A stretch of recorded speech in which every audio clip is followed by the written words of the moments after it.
Bien, continuamos con el retículo endoplasmático.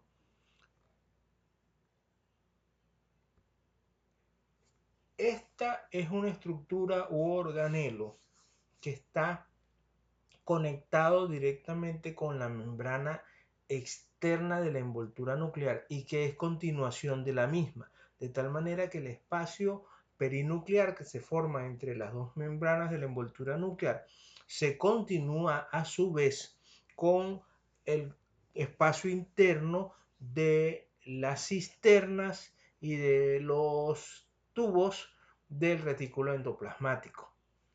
¿Qué es el retículo endoplasmático? Es una red de membranas que forman sacos tubulares, que también los llamamos cisternas, o aplanados. Estos sacos son continuación, como dije, de la membrana externa de la envoltura nuclear. Y podemos distinguir dos tipos.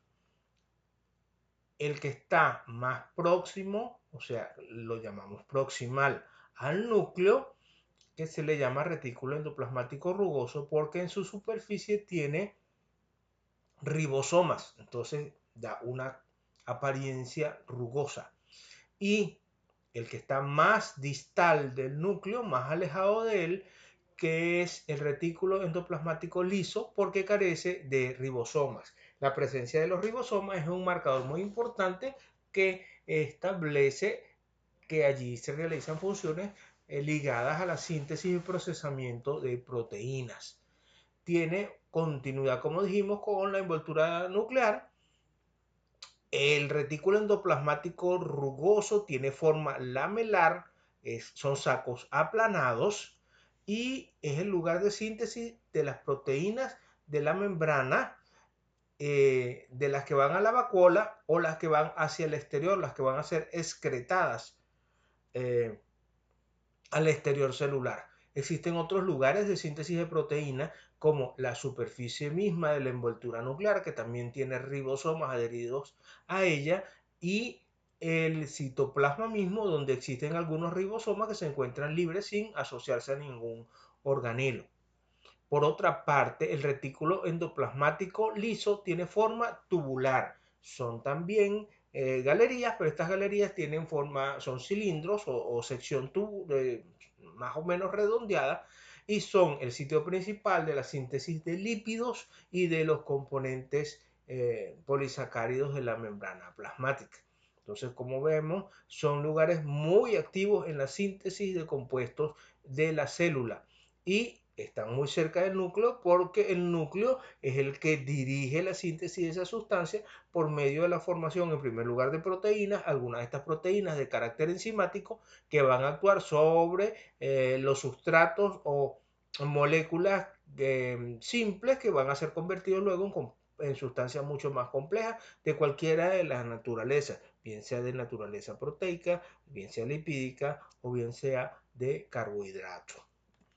El retículo endoplasmático rugoso luce al microscopio electrónico, como podemos ver a la izquierda, son sacos aplanados con una cavidad interna y en su superficie se les ven pelotitas o rugosidades que son los ribosomas. Y el retículo endoplasmático liso podemos ver acá en la derecha que son sacos también, pero la sección transversal es más o menos redondeada, o sea que son sacos aproximadamente cilíndricos y por eso los llamamos tubos, mientras que a los que son aplanados los llamamos cisternas. Luego viene el aparato de Golgi. El aparato de Golgi es un conjunto de sacos aplanados, acompañados también de una enorme cantidad de vesículas en sus alrededores. Puede estar constituido cada unidad del aparato de Golgi entre 3 y 10 sacos aplanados y con una red de tubos que los comunican. Cada uno de esos sacos se le denomina cuerpo de Golgi o también lo podemos llamar como dictiosoma. O sea que el dictiosoma sería la unidad o el saco individual, mientras que el aparato de Golgi es el complejo. Las cisternas que están cerca del centro de la célula, o sea que apuntan hacia el núcleo y que siempre están asociadas al retículo endoplasmático se les conoce como la fase cis del aparato de Golgi, y las cisternas que apuntan o que tienen la cara hacia la membrana plasmática, o sea, hacia la parte externa de la célula, se les llama la fase trans del aparato de Golgi. Y las que están en el centro se les considera cisternas mediales. La estructura está relacionada directamente con el procesamiento de moléculas. En ese lugar ocurre polimerizaciones, construcciones y alteraciones de moléculas grandes que posteriormente serán trasladadas a través del citoplasma y llegarán a fusionarse con la membrana plasmática. Pueden ser bien incorporadas a la membrana, bien incorporadas a la pared celular o también excretadas hacia el exterior. Y el método de transporte son las vesículas de Golgi. O sea, la sustancia, el producto químico, es modificado en el interior de las cisternas del aparato de Golgi, son captadas en primer lugar por la fase cis, transformadas y pasadas de un saco al otro, y cuando llegan a la fase trans ya están listas y han sido procesadas por completo. Allí son empaquetadas en vesículas de Golgi y las vesículas se trasladan a través del citoplasma, muchas veces guiadas por los elementos del citoesqueleto, y chocan contra la cara interna de la membrana plasmática, se fusionan con ella, liberando su contenido molecular hacia el exterior de la célula en muchos casos. Interviene en la síntesis y secreción de polisacáridos complejos y la incorporación de oligosacáridos a las glicoproteínas. O sea, la glicoproteína es procesada en el retículo endoplasmático, de allí es trasladada hacia el aparato de Golgi y allí se le incorporan los carbohidratos o oligosacáridos en la mayoría de los casos, que las conforman o las configuran como glicoproteínas. También se lleva a cabo el procesamiento de algunas proteínas que han sido sintetizadas en el retículo endoplasmático. Los órganos secretores, los órganos vegetales secretores y también los órganos animales secretores suelen enviar hacia el exterior de la célula la sustancia que va a ser segregada por medio de vesículas de Golgi. La transferencia de una sustancia a otra, de una cisterna la transferencia de una sustancia de una cisterna a otra ocurre por medio de vesículas de Golgi también. Y es muy importante en la síntesis de la pared celular porque los componentes no celulósicos de la pared celular suelen ser producidos y procesados en el aparato de Golgi. Aquí podemos ver un ejemplo de un aparato de Golgi en el microscopio electrónico y una representación de la secreción de sustancias en células animales por medio del aparato de Golgi y por vesículas originadas en el aparato de Golgi. A continuación, comenzamos con uno de los organelos independientes de la célula. Se trata de la mitocondria. Son organelos muy pequeños, de forma más o menos cilíndrica o esférica, que son extremadamente abundantes en las células y que tienen una forma de existencia relativamente independiente. Incluso su reproducción es independiente de la reproducción de la célula. Su tamaño es variable, aunque suelen ser bastante pequeñas. Tienen una actividad metabólica sumamente alta, se encargan de realizar la respiración y por tanto en el proceso de respiración brindan dos grandes beneficios a la célula. En primer lugar, procesan la materia orgánica para transformarla en moléculas generadoras de energía, o sea que son capaces de convertir la materia orgánica compleja en materia orgánica simple y aportar energía en el proceso. Y en segundo lugar, producen esqueletos de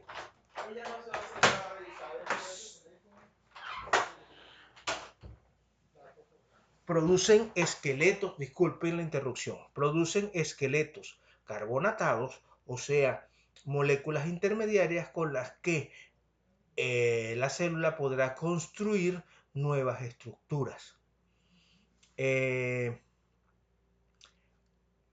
Con lo que respecta a la estructura de la mitocondria, es un organelo con doble recubrimiento de membrana, lo que conduce a deducir que su existencia se deba a un fenómeno de endosimbiosis originado en eras muy antiguas. Se piensa que el origen de los eucariotas viene de un organismo del reino de las arqueas que alojó en algún momento a una alfa-proteobacteria del reino de las bacterias y que esa alfa-proteobacteria cedió su material genético al núcleo de la arquea, haciéndose completamente dependiente, viviendo en el interior de la arquea y transformándose en la mitocondria debido a su tremenda eficiencia energética. Eso es la teoría endosimbiótica que indica el origen de la mitocondria y el origen de los eucariotas. Esa doble unidad de membrana que caracteriza a la mitocondria se distingue que la externa es lisa, completa y ajusta completamente a la forma de la mitocondria, mientras que la interna es bastante más grande, tiene una gran área superficial y por tanto está plegada en el interior y esos pliegues se les llama crestas mitocondriales y el contenido interno se le llama matriz mitocondrial. Esa membrana interna que forma las crestas mitocondriales contiene las enzimas necesarias para la ruta del metabolismo intermedio o del ciclo de Krebs y le permite a la célula obtener energía fácilmente disponible. La membrana interna posee al menos 70% de proteínas y algunos fosfolípidos exclusivos de ella. Como mencionamos anteriormente cuando hablábamos de membrana, la estructura de la membrana se conserva, pero la composición de fosfolípidos varía de acuerdo al organismo y en el caso de la membrana interna de la mitocondria es muy particular y esas proteínas tienen capacidades especiales y capacidad de transporte de electrones. Posee también esta mitocondria una molécula de ADN circular que todavía conserva algunos de los genes, sobre todo relacionados con la respiración, y que es un relicto de su condición previa de organismo independiente como alfa-proteobacteria. Se trata de un organelo semiautónomo. Se trata de un organelo semiautónomo y existen otros organelos semiautónomos que son los plastidios. Su división es independiente del de la célula, se divide por fisión. Y su ADN tiene una estructura muy similar al ADN bacteriano, lo que refuerza la teoría endosimbiótica. El número de mitocondrias por célula permanece relativamente estable de acuerdo a la especie y el tipo de célula. El ADN que posee se hereda casi exclusivamente por línea materna, cosa que hace que en el caso de los mamíferos sea un indicador maravilloso para estudios poblacionales y de naturaleza de la biología molecular. El genoma es pequeño, alrededor de 200.000 pares de bases, y en las células meristemáticas puede ser poliploide. Aquí tenemos en el modelo la ubicación de la mitocondria. Realmente el modelo ubica la mitocondria y la pone como si fuese muy grande. No es tan grande, y como si fuese muy escasa es mucho más abundante. Y tenemos a la derecha la imagen de cómo se observan varias mitocondrias en el microscopio electrónico. Y podemos ver, se las señalo, estas son las mitocondrias redondeadas con los pliegues o crestas mitocondriales. Aquí hay una, 2, 3, 4, 5, 6, 7, 8 mitocondrias en la imagen, y lo que está a la derecha son cloroplastos, muchísimas veces más grande un cloroplasto que una mitocondria. Aquí tenemos otro modelo donde se ven unas mitocondrias alargadas, podemos ver dos, y podemos observar el modelo de cómo se imagina uno tridimensionalmente que es una mitocondria. Acá está una representación que nos indica la forma como la mitocondria puede llegar a dividirse. Ella se puede partir por la mitad por fisión y se puede reproducir, y ella tiene ADN propio que no está representado en la imagen.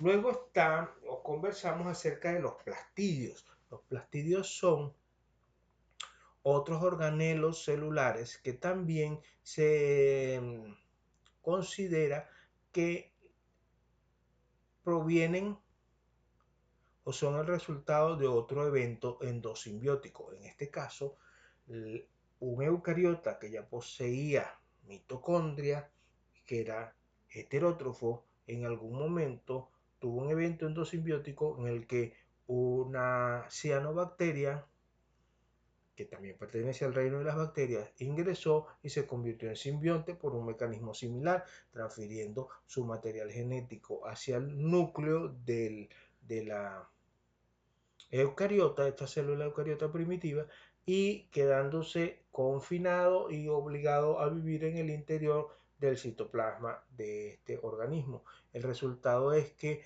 la capacidad fotosintética, la cianobacteria, fue transferida a este eucariota y surge así la línea de organismos con capacidad fotosintética.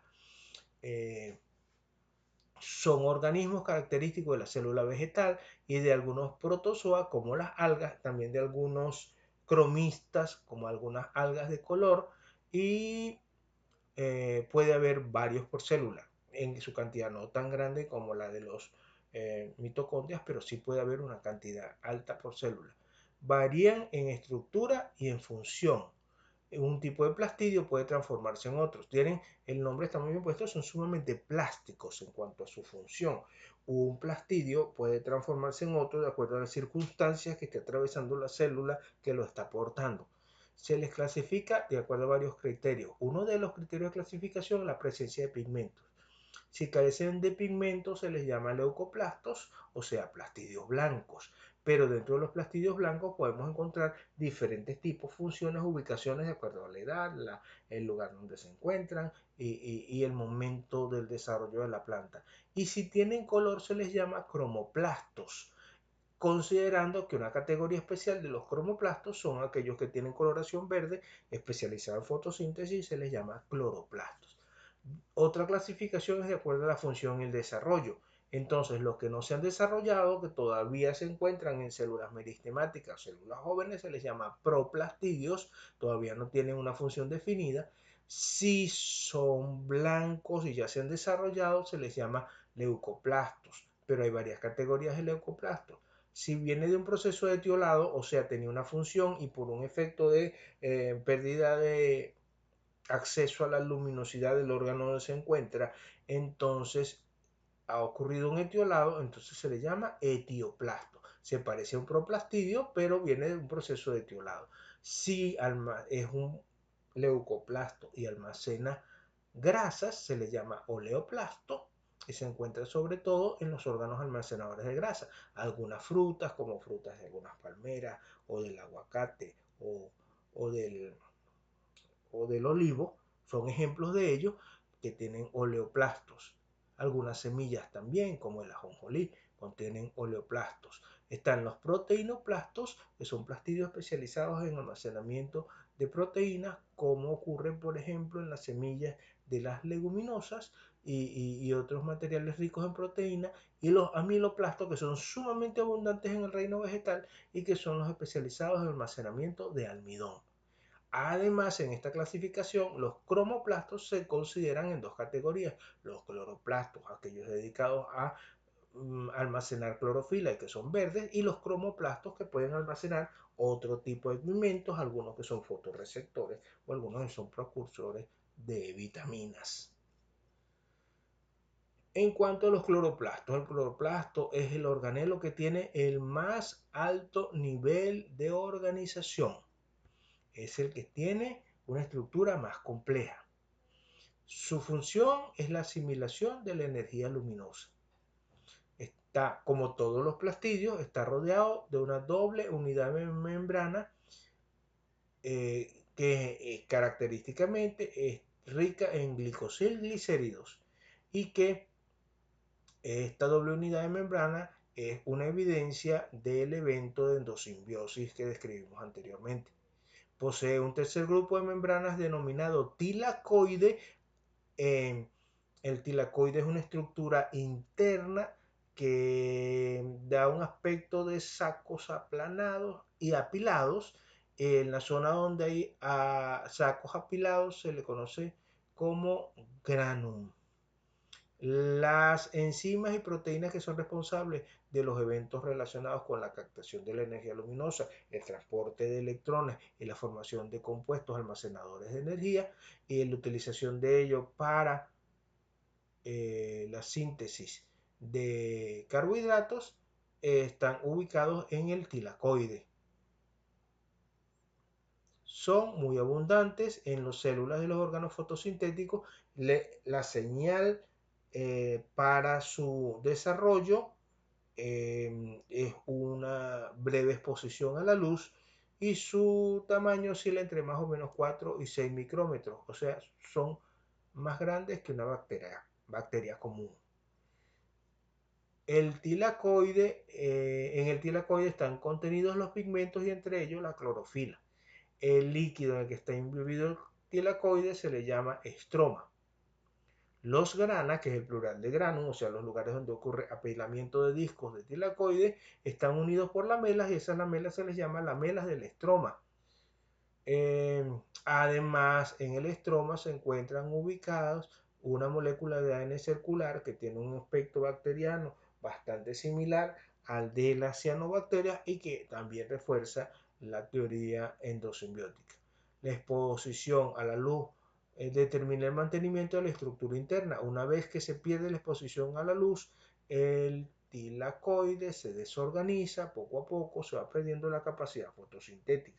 Y lo contrario, cuando un leucoplasto es expuesto a la luz, se comienza a organizar su tilacoide y adquiere capacidad fotosintética. Un ejemplo de ello ocurre en los raíces y tubérculos que requieren de aporcado. Si nosotros no aporcamos y dejamos expuestos los tubérculos de papa o las raíces de batata, por ejemplo, se va a formar en la zona donde hay iluminación una capa de tejido clorofiliano donde abunden los cloroplastos. Eh,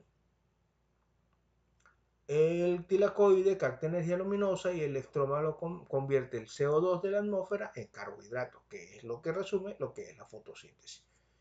Eh, un cloroplasto posee toda la maquinaria enzimática necesaria para la síntesis de proteínas de manera independiente. O sea que eso lo convierte en un organelo semiautónomo.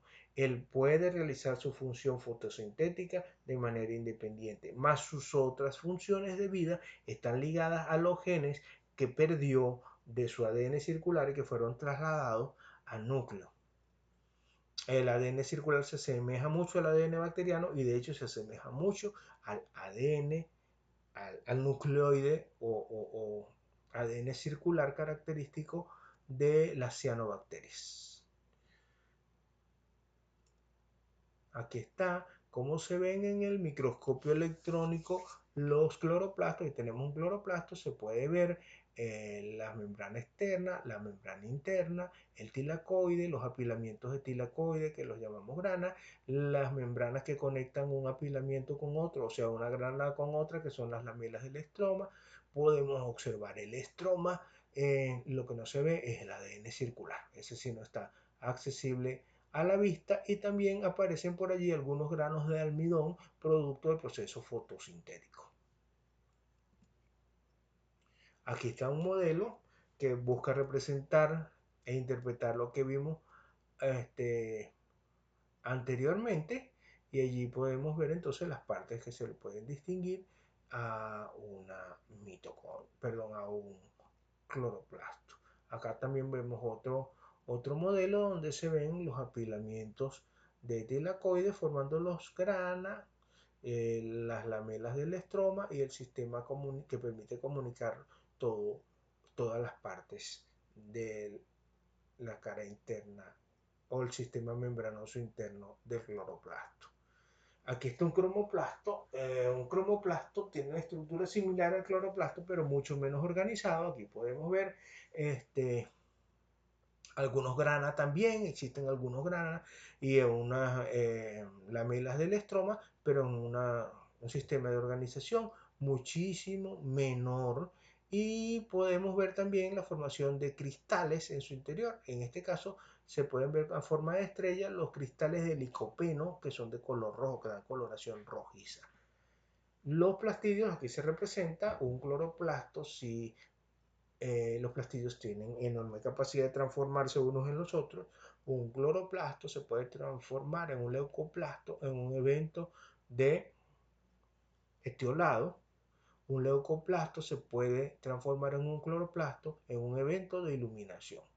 Un cloroplasto se puede convertir en un cromoplasto en un evento de maduración, por ejemplo, cuando un fruto pasa a madurar.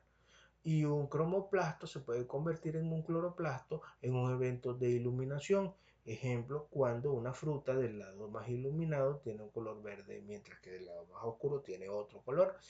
Un etioplasto se puede transformar en un cloroplasto también, y un proplastidio, o sea, un plastidio joven, puede transformarse en cualquier cosa, depende de la ubicación y la función de la célula donde le corresponde desarrollarse. Luego vamos a conversar de la vacuola. La vacuola no es un organelo, lo mencionamos al principio del tema, es una estructura interna de la célula que actúa a modo de depósito y que no forma parte de lo viviente en la célula. Sin embargo, su función es importantísima para la célula. Ella puede tener un volumen incluso que ocupe entre el 5 y el 90% del contenido interno o del volumen interno de la célula, y ella permite una ubicación correcta de los organelos celulares. De la vacuola podemos agregar entonces, ella está recubierta por una membrana que se llama tonoplasto y tiene un contenido líquido interno que se le llama jugo celular. En ese jugo celular se pueden contener sustancias de desecho innecesarias para el funcionamiento de la célula o que pueden incluso ser perjudiciales en algún momento y que por ello se encuentran aisladas. Esos son aquellos desechos que no pueden ser expulsados hacia el exterior por tamaño molecular, por ausencia de transportadores en la membrana o alguna otra razón, y entonces esas sustancias terminan almacenadas en la vacuola, donde al no ser parte de la materia viva no van a interferir con procesos metabólicos. También se pueden almacenar sustancias de reserva que en algún momento sean vueltas a utilizar, y también pueden ubicarse pigmentos. Algunas estructuras vegetales se pueden pigmentar, pueden adquirir alguna coloración porque se almacenan pigmentos dentro de la vacuola. Como dije anteriormente, la turgencia, la rigidez de una célula puede depender del contenido de agua, pero si la célula asume o adquiere demasiada agua, su contenido interno en el citoplasma se puede ver muy diluido y la distancia entre los organelos y las estructuras celulares se puede ver muy incrementada, lo que reduce su eficiencia. Entonces, la vacuola viene a suplir esa necesidad. La vacuola puede llenarse de agua en grandes cantidades, ocupar el centro de la célula y enviar hacia la periferia a todas las estructuras, organelos celulares, de tal forma que la célula puede realizar sus funciones teniendo distancias cortas entre los organelos y sin embargo con la célula teniendo un gran volumen. Permite tener volumen, permite tener turgencia sin diluir el citoplasma y sin alejar los organelos uno del otro. Hasta acá lo correspondiente a célula. Vamos a hacer una breve pausa y continuaremos con ADN y cromosomas.